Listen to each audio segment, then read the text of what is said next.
Hello everyone, good morning. आज के video में हम बात करेंगे बेसिक एग्रीकल्चर का जो 6 सेमेस्टर का पोस्ट हार्वेस्ट यानी बेसिक एग्रीकल्चर 6 सेमेस्टर।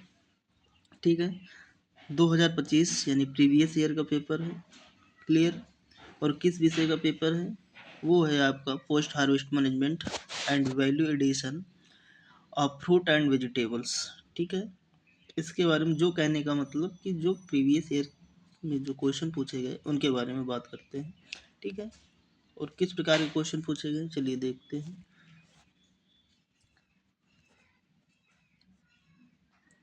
पहला क्वेश्चन है क्या, how much pectin should be present in finished jelly. ठीक है, कह रहा है कि जो जेली तैयार की जाती है यानी तैयार जेली में जो पैक्टिन की मात्रा होती है वो कितनी होती है। ठीक है ना, 2%, 1% या 3% या 2.5%। तो उसमें जो जेली में जो पैक्टिन होती है, ठीक है, पैक्टिन एक तरह का क्या होता है, एसिड होता है। क्या होता है? एसिड होता है। ठीक है, तो उसकी मात्रा कितनी होती है तो वो 1% होती है। कितनी होती है? 1% होती है। ठीक, ऑप्शन नंबर बी सही होगा। अगला नेक्स्ट क्वेश्चन है, कटे हुए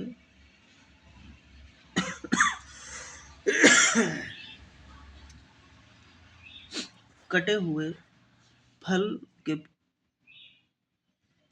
फूलदार जीवन को लंबा करने के लिए आमतौर पर इस्तेमाल किए जाने वाला निम्नलिखित में से कौन सा रसायन है ना, रसायन कौन सा है? कह रहा है कि जो कटे हुए फूलों के जो फूलदान जीवन को लंबा करना यानी कि उसको जो वेज लाइफ है इनके फूलों के, ठीक है ना, यहाँ पर ये फल नहीं फूल होगा। ठीक है ना, फूल के। ठीक है, इस्तेमाल किया जाने वाला कौन सा रसायन है यानी कौन से रसायन का हम प्रयोग करते हैं?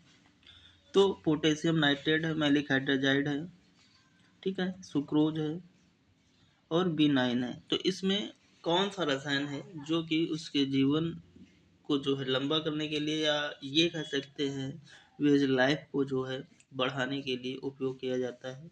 तो किया जाता है सुक्रोज। क्या किया जाता है? सुक्रोज। सुक्रोज करता क्या है? ये जो है फूलों को जो है ऊर्जा प्रदान करता है, जिससे कि क्या है, जो फ्लावर है या वेज होते हैं, ठीक है ना, कहने का मतलब जो फूलदान होते हैं उन वो जो है हमेशा जो है लगभग लगभग हरे भरे रहते हैं। कहने का मतलब जो सुक्रोज के साथ रखा जाता है, ठीक है ना, तो वो हरे भरे बने रहते हैं, जो करते हो बने रहते हैं। क्लियर, ऑप्शन नंबर सी सही होगा। अगला नेक्स्ट क्वेश्चन है, निम्नलिखित में से कह रहा है कि निम्नलिखित में से कौन सा फर्स्ट श्रेणी का जो है परिरक्षक है? श्रेणी 1 का परिरक्षक यानी प्रिजर्वेटिव की बात पूछ रहा है, क्लास 1।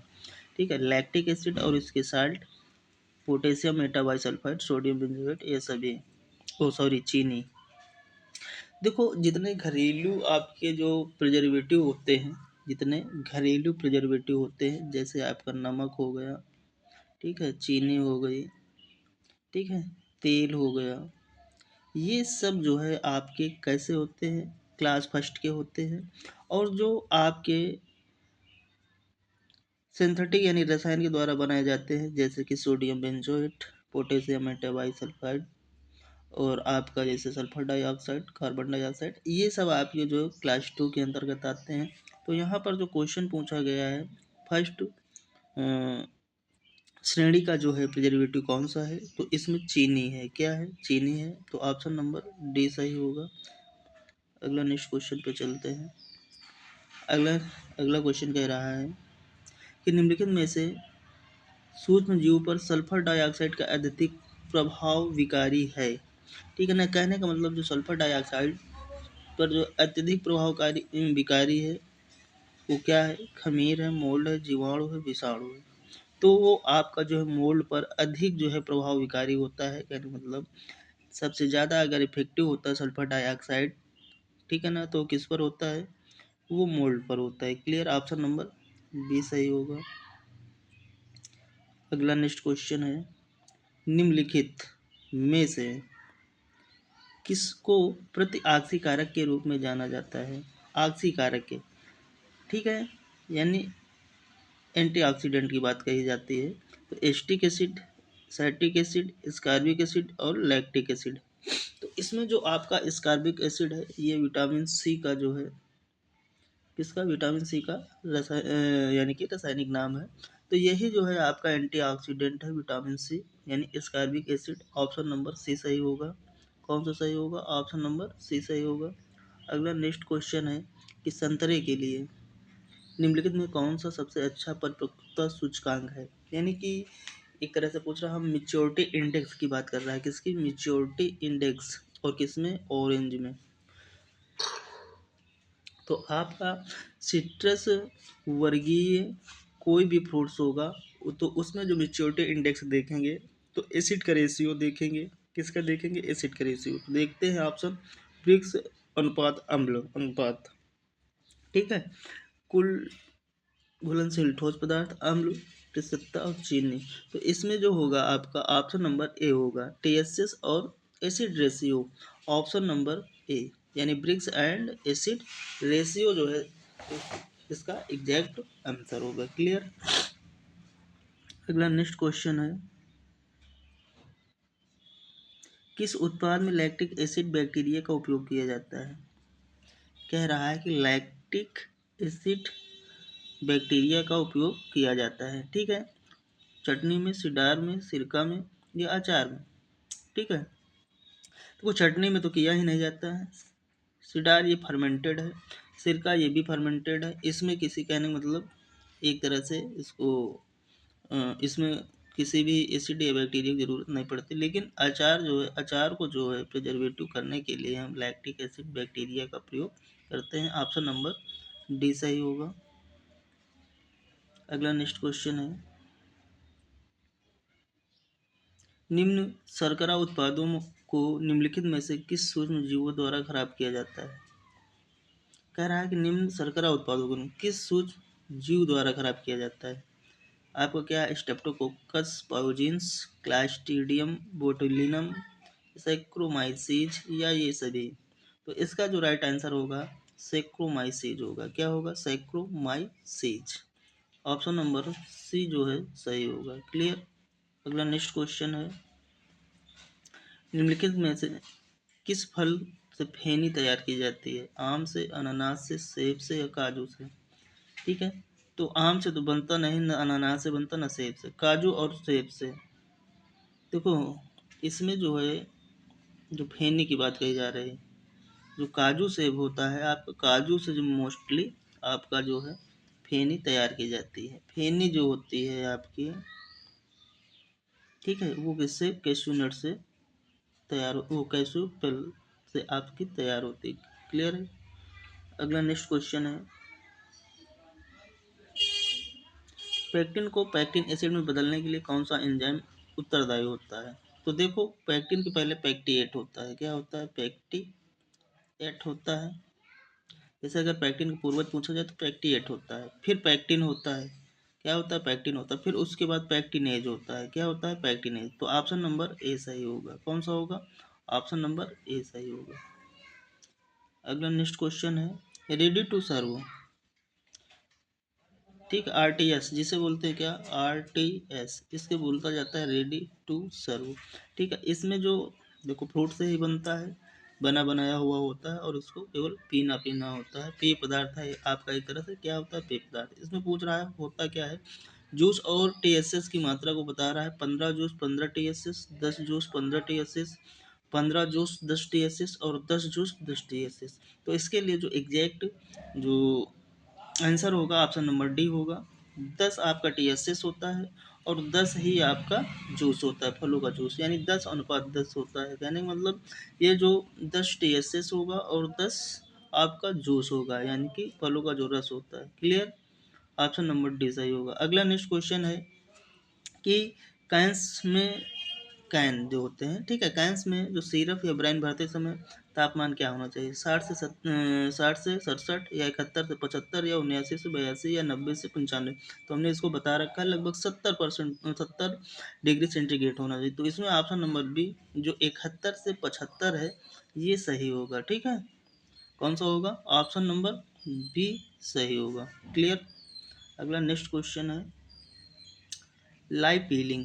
लाइफ हीलिंग में बात कर रहा है कि कितना कास्टिक सोडा का उपयोग किया जाता है, यानी जो सोडियम हाइड्रोक्साइड होता है, ठीक है, NaOH होता है, क्या होता है NaOH, उसकी मात्रा कितनी होती है, 1 से 2% या 3 से 4 या 4 से 5 या 8%। तो 1 से 2% की मात्रा लेनी चाहिए। ऑप्शन नंबर ए सही होगा। क्लियर।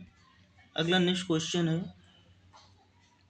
निम्नलिखित में से कौन सी सब्जियों की कैनिंग प्रसंस्करण के लिए जो तापमान होता है, यानी निम्नलिखित में से कौन सब्जियों की कैनिंग के लिए प्रसंस्करण तापमान है, यानी सब्जियां आपकी जो है किस प्रवृत्ति की होती है, क्षारीय प्रवृत्ति की होती है, तो टेम्परेचर ज़्यादा रिक्वायरमेंट होती है।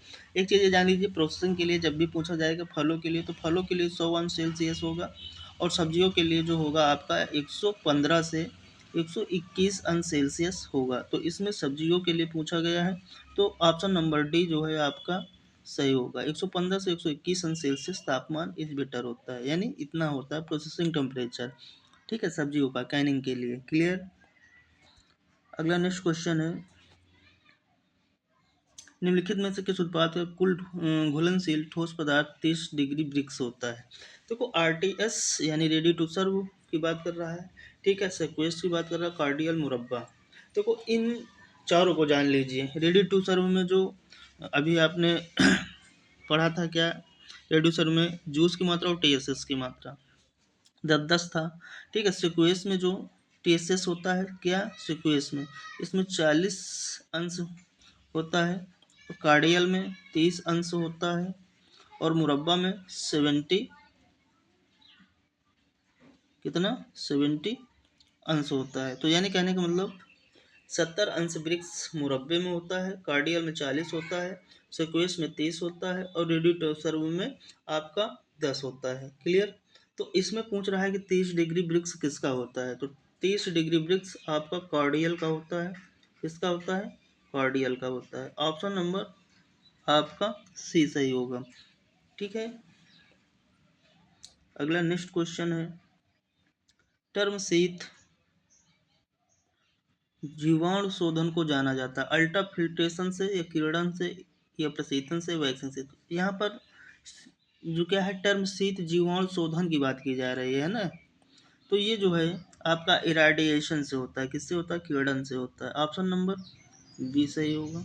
अगला नंबर क्वेश्चन है, अगला नेक्स्ट है सिक्वेंस में सल्फर डाइऑक्साइड का जो अनुगिप्त स्तर क्या होता है, कहने का मतलब जो सल्फर डाइऑक्साइड की मात्रा लेते हैं वो कितनी लेनी चाहिए, ठीक है। 250 ppm, 350 ppm, 450 और 400 ppm। तो इसमें जो 350 ppm है, ऑप्शन नंबर बी, ये क्लियर है, ठीक है। ऑप्शन नंबर बी सही होगा। क्लियर। अगला नेक्स्ट क्वेश्चन है अल्ट्रा हाई टेम्परेचर द्वारा जीवाणु शोधन निम्नलिखित तापमान पर किया जाता है, यानी कि UHT अल्ट्रा हाई टेम्परेचर। तो अल्ट्रा हाई टेम्परेचर जो है लगभग 130 से 150 अंश सेल्सियस या अंश सेंटीग्रेड पर जो है उसको किया जाता है, और लगभग 1 से 2 सेकंड के लिए। तो इसमें जो है आपका ऑप्शन नंबर डी 149 अंश सेंटीग्रेड 2 सेकंड के लिए। तो ऑप्शन नंबर डी सही होगा। क्लियर। अगला नेक्स्ट क्वेश्चन है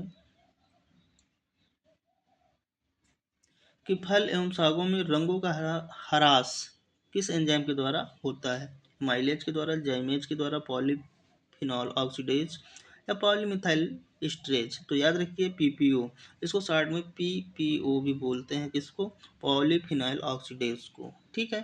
तो ऑप्शन नंबर सी सही होगा। अगला नेक्स्ट क्वेश्चन है